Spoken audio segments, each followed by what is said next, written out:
pergunta. Aí você imagina. O dia das perguntas que é o bom. Hein? Exato. Passa rapidinho. Hoje mesmo me fizeram uma pergunta lá a respeito da mulher de Moisés.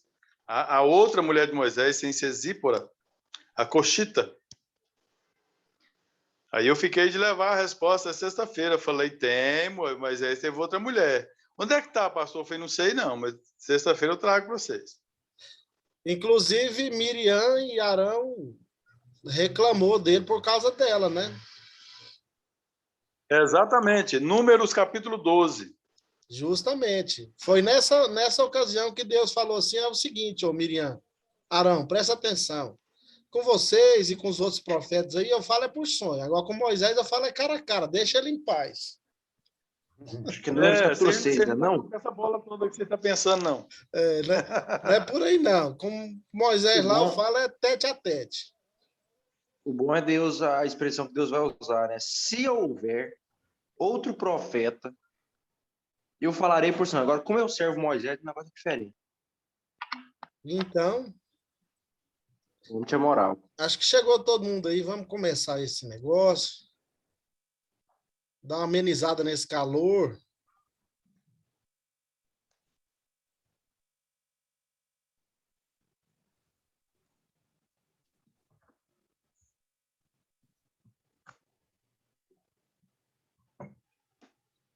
O calor tá meio arrochado, hein? Tá feio, né? Tá quente.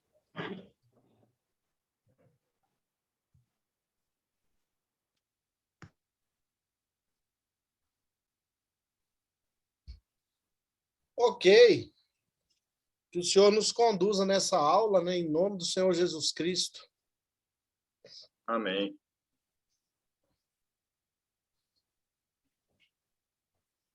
Então, a partir de hoje, nós vamos falar sobre o método histórico-gramatical ou gramático histórico, é o mesmo método, né? A ordem aí dos vocábulos não altera o sentido do método. Antes da gente falar sobre esse método, quem leu a nota lá da CPAD sobre o método histórico-gramatical? Eu li. Você viu lá a confusão que eles fizeram? Fala que usa um método, mas aí no final diz que não fica com ele 100%, porque ele propõe um cânon dentro do cânon. Isso é mentira. Mas a Madureira não tem um posicionamento público, não, nesse sentido, ou tem, professor? Por enquanto, eu não vi nenhuma nota, não, sabe? Eu achei um absurdo eles falarem que o método histórico-gramatical propõe um cânon dentro do cânon. Isso quem faz é o método histórico-crítico, gente. Que vacilo foi esse? Não é possível que não perceberam isso aí.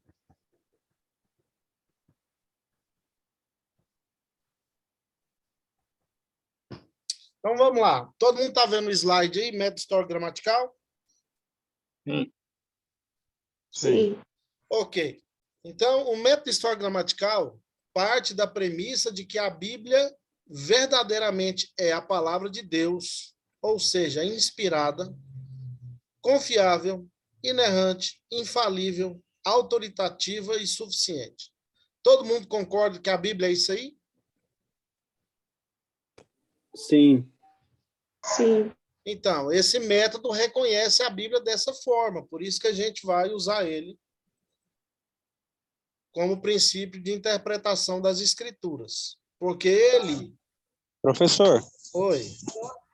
Desculpa interromper logo no início. Tem nada não, pode falar.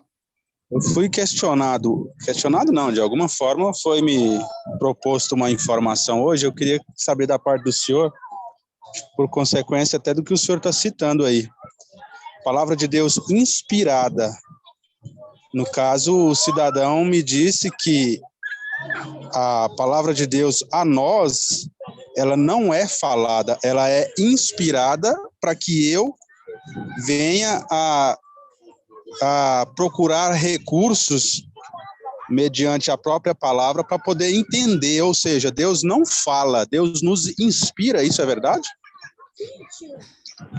A questão é que Deus nos inspira falando, né? O problema é que ele não conseguiu perceber isso aí até hoje. Mas eu já entendi por quê, por causa da cosmovisão dele, ele é conservador. Pessoal de igreja histórica conservadora não consegue conceber que Deus fala. E a gente que é pentecostal sabe que Deus fala e fala de várias formas, né? Você entendeu? A questão é que ele não concebe um Deus que fala. Então ele acha que só a palavra que foi revelada na Escritura fala. De certa forma, Deus fala através da Escritura, mas continua falando conosco através do Espírito. É isso. Então, de alguma forma, o posicionamento dele não é reconhecido. Tá correto? Está correto em relação à Escritura ser inspirada e Deus fala através dessa inspiração. Já foi revelado. O que ele não concebe é um Deus que fala ainda por meio do Espírito. Acha que só fala o que já foi revelado. E necessariamente, Deus continua falando de várias formas. Então, na verdade, eles então quer dizer que eles não acreditam no Espírito Santo. Não, acreditar no Espírito Santo acredita, mas essas igrejas ultraconservadoras, ou vitorinos, eles têm uma dificuldade de entender essa expressão que o pentecostal usa, Deus falou comigo. Eles acreditam que Deus já falou e pronto. Eu, de alguma forma, o posicionamento dele, eu até que, no momento, ele até foi, de alguma forma, direto em dizer que é muito fácil hoje a pessoa em si dizer que está andando na rua e Deus fala com ela em certos momentos inadequados. E ele quis expor que, em 27 anos de congregado que ele tem, ele só conseguiu ouvir a voz de Deus por 7 vezes. Mas tá bom já, é o suficiente, né? Ainda mais um número perfeito, assim, né? Vamos seguir, depois no final a gente abre uma discussãozinha sobre isso aí. Então, esse método histórico-gramatical, ele considera a Bíblia a palavra de Deus. Uma palavra inspirada, confiável, inerrante, infalível, autoritativa, suficiente e verdadeiramente a palavra de Deus. O Augusto Nicodemos, falando sobre o método histórico gramatical, ele diz o seguinte, ó, a reforma protestante havia amadurecido aquilo que posteriormente foi chamado de método gramático histórico. Esse método partia da convicção de caráter religioso na análise bíblica. Seus princípios podem ser percebidos desde o início da história da interpretação da Bíblia. A escola de Antioquia da Síria, alguns pais latinos e alguns estudiosos medievais podem ser considerados como precursores do método gramático histórico. Ele leva em consideração o caráter divino e humano das escrituras, sua inspiração e infalibilidade, a historicidade dos relatos bíblicos e a intencionalidade dos textos em comunicar sentido de maneira proposicional. É importante notar aqui que o método gramático histórico deu atenção ao caráter histórico das escrituras, entendeu perfeitamente o seu condicionamento histórico, linguístico, cultural e temporal, e as examinou como tal. Contudo, fez tudo isso a partir do pressuposto fundamental da sua inspiração e infalibilidade, o que impediu que os exegetas reformados elucidassem os textos, admitindo erros, falhas, imprecisões, inverdades, mentiras piedosas, mitos e pseudonímia nas páginas sagradas. E isso não aconteceu só com os reformados, não. Todo mundo que concebe a Bíblia como um livro inspirado e usa esse método de interpretação, certamente não vai colocar que a Bíblia é um livro impreciso, que é um livro cheio de inverdades ou mentiras piedosas, e assim sucessivamente, porque reconhece, de fato, a inspiração e infalibilidade da Escritura. Qualquer um que olha para a Bíblia como um livro inspirado e faz uso desse método, consequentemente, tem a Bíblia como o livro, que é o livro dos livros, que é a palavra inspirada de Deus. Olha só, o Martínez ele diz o seguinte: como seu título mesmo indica, tem por objetivo achar o significado de um texto sobre a base do que suas palavras expressam em seu sentido simples, à luz do contexto histórico em que foram escritas. A interpretação é efetuada de acordo com as regras semânticas e gramaticais comuns à exegese de qualquer texto literário, baseada na situação do autor e dos leitores de seu tempo. Essa é uma citação em espanhol, então eu fiz uma tradução livre. Esse conceito ele é importante, porque o método histórico-gramatical lança mão de todos os recursos que qualquer outro método exegético interpretativo vai usar. Então, você vai considerar, primeiramente, a gramática do texto, o seu contexto histórico e literário, e vai partir dessa premissa. Você não vai colocar coisas no texto, você vai deixar que o texto fale com você.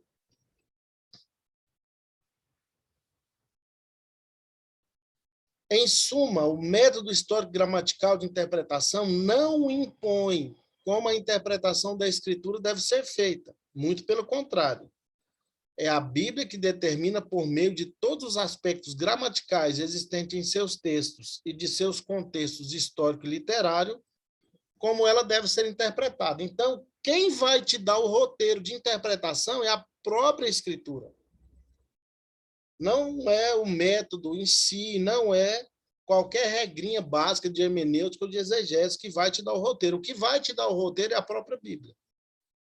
Por isso que esse método respeita a Bíblia como palavra de Deus.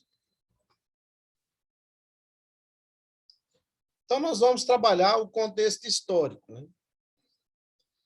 O contexto histórico abrange, além da história em si, todos os aspectos culturais e geográficos que estão relacionados diretamente com o texto que será interpretado. Como eu disse na aula passada, então, quando você considera o contexto histórico, você vai considerar a história de maneira geral, a cultura, a geografia, a política e todos esses princípios que estão relacionados com o texto em questão. Você quer falar de um capítulo, de 3 versículos, de um versículo, de um livro inteiro, você vai ter que se situar historicamente, inclusive geograficamente, para você não cometer gafes e não interpretar de maneira incorreta o texto. Esse texto agora é extraído do livro que está aí a capinha no nosso grupo de WhatsApp, do Alexandre Júnior. Ele diz que é necessário fazer essas perguntas ao texto. Em que dados históricos se assenta o texto? Quem o escreveu? A quem se destinou e quem o recebeu? Que tipo de relação existia entre o autor e os leitores originais? Onde estava o autor quando escreveu? Que situação motivou esse escrito? O propósito do livro é explicitamente referido? Onde os leitores viviam e em que circunstâncias? Que problemas, dificuldades ou necessidades tinham os destinatários do texto? Eu não sei se você já é acostumado a fazer esse tipo de pergunta, mas se você começar a perguntar ao texto que você vai usar para expor, para interpretar essas questões, automaticamente já vai ter um estudo quase pronto. Então, qualquer exposição bíblica que eu faço na igreja, eu uso esse recurso. Antes de entrar propriamente no texto, eu trato de todas essas questões aí. Isso aí já vai te dar mais de meio caminho andado. Você já vai estar com muita coisa em mãos e o próximo passo será a interpretação propriamente dita. Então, a gente começa por aí. A gente precisa fazer perguntas. Existem outras perguntas também que a gente vai aprender na sequência desse curso. Então, a exegese histórico-gramatical, ela parte inicialmente da observação do contexto histórico da passagem que se quer interpretar. Depois é necessário observar o contexto literário mais amplo. Você vai se situar historicamente primeiro, para depois se situar através da literatura e da gramática do texto. Se você não conseguir começar da maneira correta, automaticamente você vai ter problema. Se não conseguirmos entender o todo antes de tentar dissecar as partes, a interpretação estará ameaçada, desde o seu início. Fora do contexto, as declarações simplesmente não têm significado. É o que Osborne diz, né? Então, você precisa considerar o contexto, e primeiramente o contexto histórico, depois o contexto literário. Essencialmente, o contexto literário significa que as palavras somente fazem sentido dentro de frases. E, na sua maior parte, as frases na Bíblia somente têm significado em relação às frases anteriores e posteriores, é o que diz o Gordon Fee.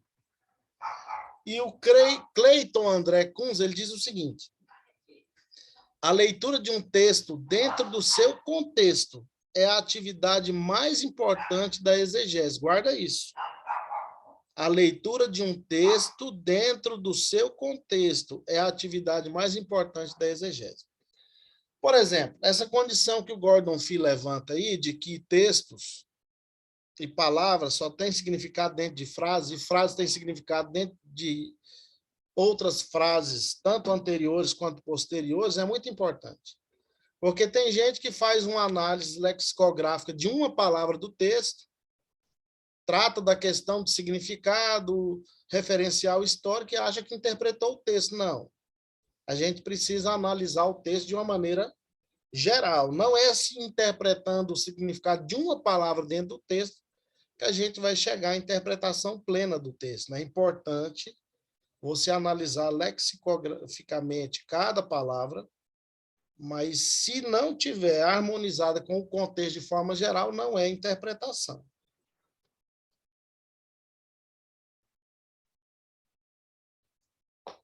Então, a Bíblia é cheia de estilos literários. A gente falou sobre isso na aula passada. E o Roy Bezuque, ele propõe alguns estilos literários, e isso aí são falas dele, são sínteses de fala do Roy Bezuque. Ele apresenta primeiro o estilo chamado jurídico. A Bíblia é cheia de lei, né? Este tipo de literatura refere-se às leis, aos mandamentos. Os textos jurídicos se dividem em leis apodícticas e leis casuísticas. Vocês já estudaram sobre isso quando estudaram Deuteronômio, Pentateuco? Porque existem esses dois tipos de mandamentos na Escritura. As leis apodíticas abarcam os mandamentos diretos, que normalmente se iniciam com o advérbio não, como nos 10 mandamentos, por exemplo. E as leis casuísticas, como o próprio título sugere, são leis que tratam de casos, ou seja, de mandamentos específicos. Ou seja, é como a velha máxima, cada caso é um caso. Então, são mandamentos que precisam ser avaliados com a ótica diferenciada. Essas leis não são completas, muitas delas apresentam algumas condições que podem originar situações determinadas. Em Êxodo 23, versos 4 e 5, o texto destaca um boi ou um jumento. Porém, se fosse outros tipos de animais, o princípio do mandamento seria aplicado da mesma forma, ou seja, você podia usar com outros tipos de animais, sem ser o jumento e os bois. Então, o princípio desse mandamento ele pode ser usado em outro contexto. Você tem que ter muita cautela quando for analisar lei ou os textos jurídicos da Bíblia. Quem quiser fazer qualquer observação é só me interromper. Outro estilo literário bem comum nas escrituras é a narrativa. Uma narrativa é uma história, entretanto, as narrativas da Escritura não são meros registros de acontecimentos históricos, pois suas narrativas têm o objetivo de ensinar lições através dos fatos registrados. A Bíblia apresenta 6 tipos de narrativas, é o que vamos ver agora. Tragédia. Relata a história de algumas pessoas, reinos e impérios, do apogeu à decadência, como a história de Saul, por exemplo. É trágico, né? O ministério de Saul começa muito bem como um herói e acaba como um vilão. Então, é um estilo chamado tragédia. O épico, a Bíblia é cheia de literatura épica, né? Professor, Oi.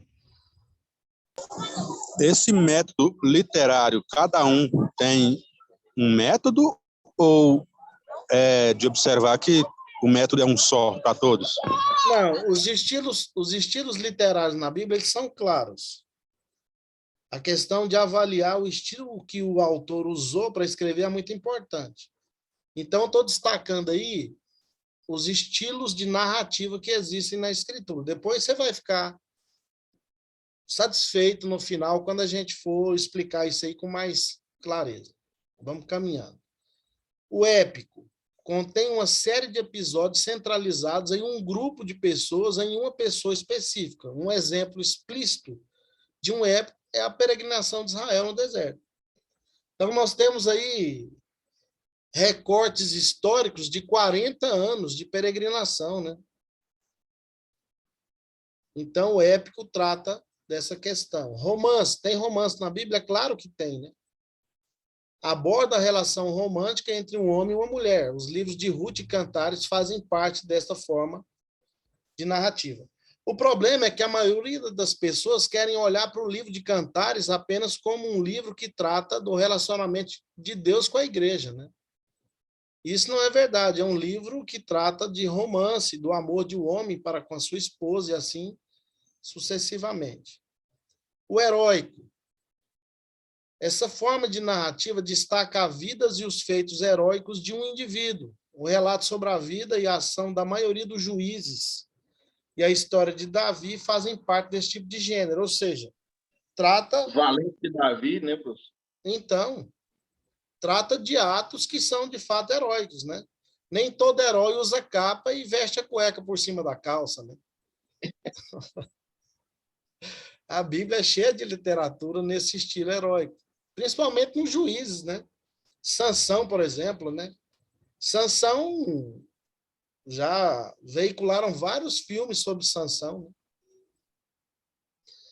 Temos um estilo chamado sátira, né? Esse tipo de narrativa faz uma descrição da loucura ou das falhas humanas através da crítica ou da ridicularização. A história de Jonas é desenvolvida por meio de uma sátira.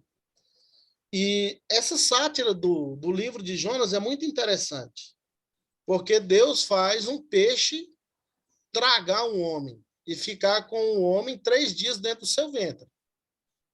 Comumente, nós entendemos que é uma baleia, porque a gente acredita que eles não tinham o conhecimento necessário para falar que baleia é um mamífero.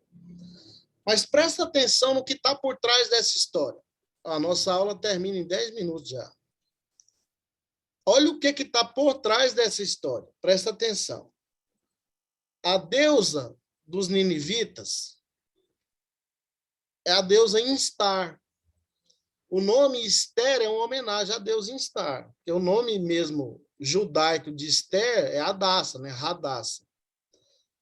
A deusa de Nínive, ela era prefigurada por uma imagem de uma mulher com um peixe dentro do ventre. A deusa Instar é uma mulher com um peixe no ventre. Deus fez o contrário. Fez um peixe com um homem no ventre. Então, é uma sátira de maneira bem clara, né?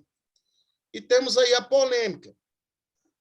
A polêmica é um tipo de narrativa que ataca ou contesta agressivamente as ideias de terceiros.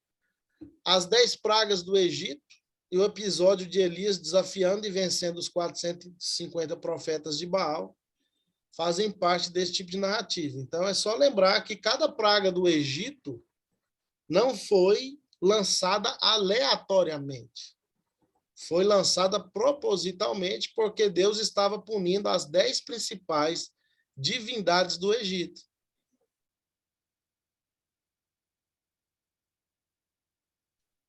Temos poesia. Eu disse na aula passada que não tem poesia apenas nos livros poéticos, né? Então, poesia na Bíblia não é exclusividade dos livros de Jó, Salmos, Provérbios, Eclesiastes e Cantares.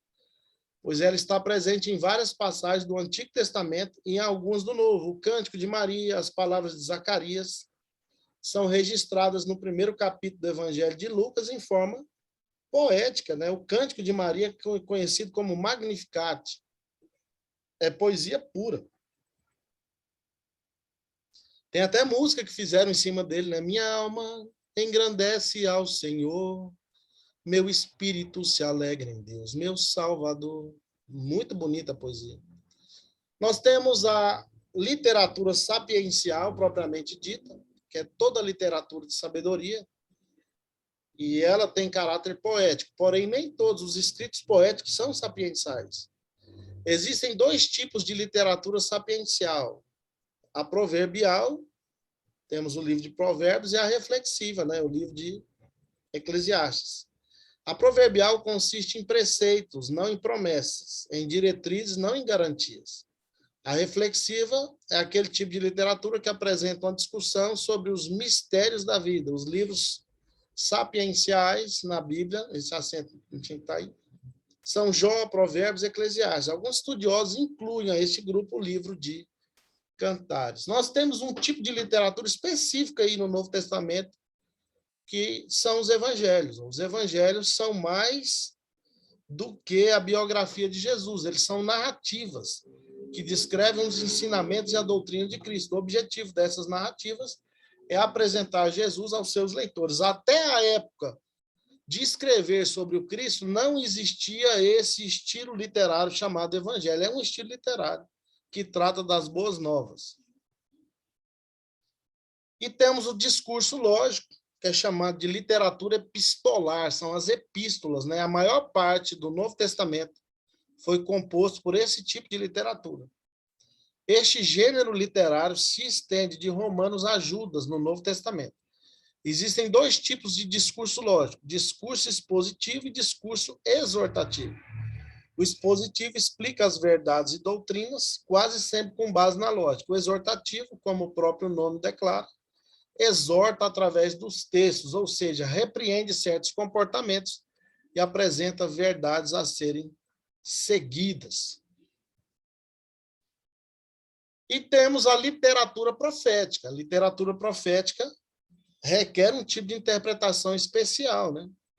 Esse tipo de literatura traz predições feitas na época de sua redação e que frequentemente incluem preceitos e determinações para que os ouvintes das profecias possam viver de acordo com elas.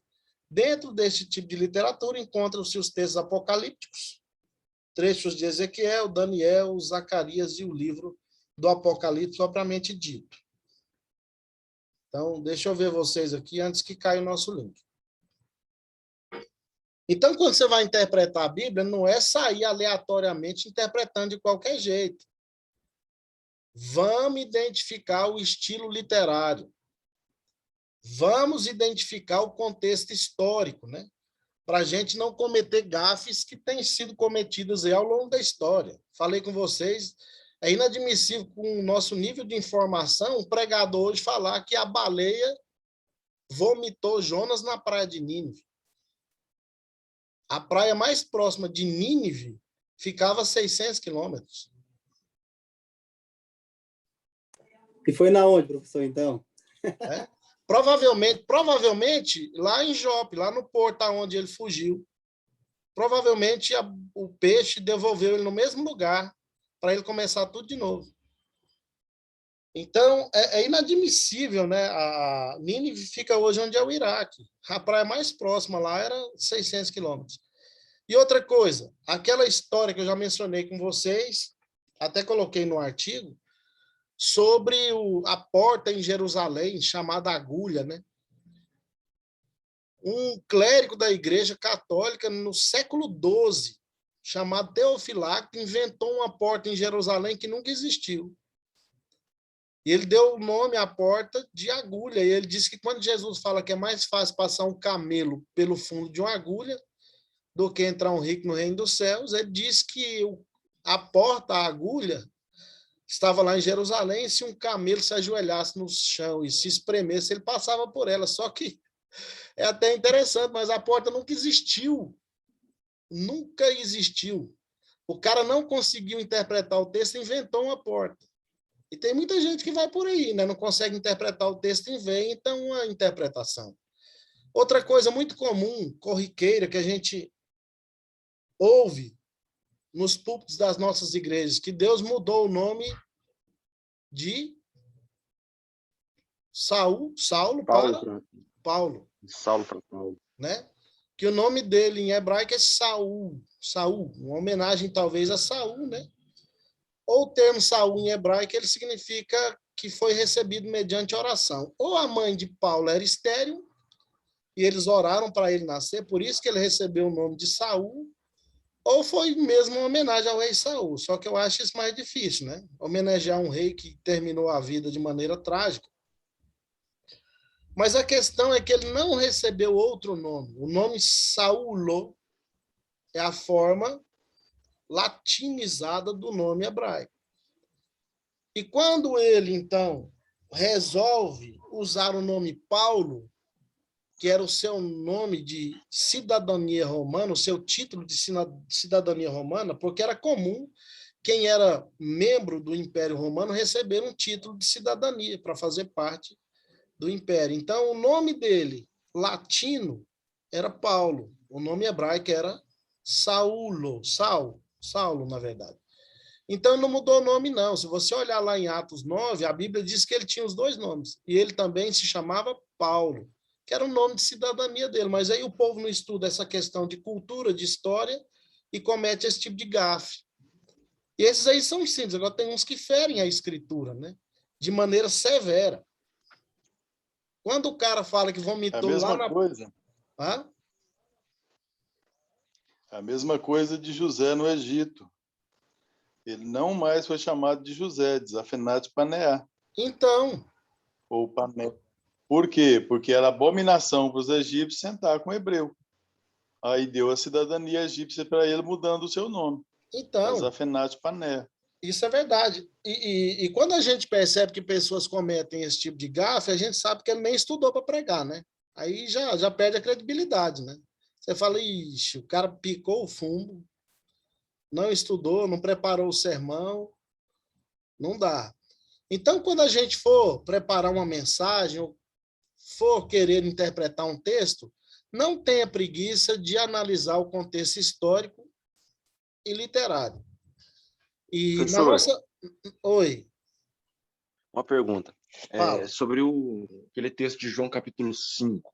Isso é um texto um tanto quanto curioso. Por exemplo, estava até lembro de fazer essa pergunta para Lázara.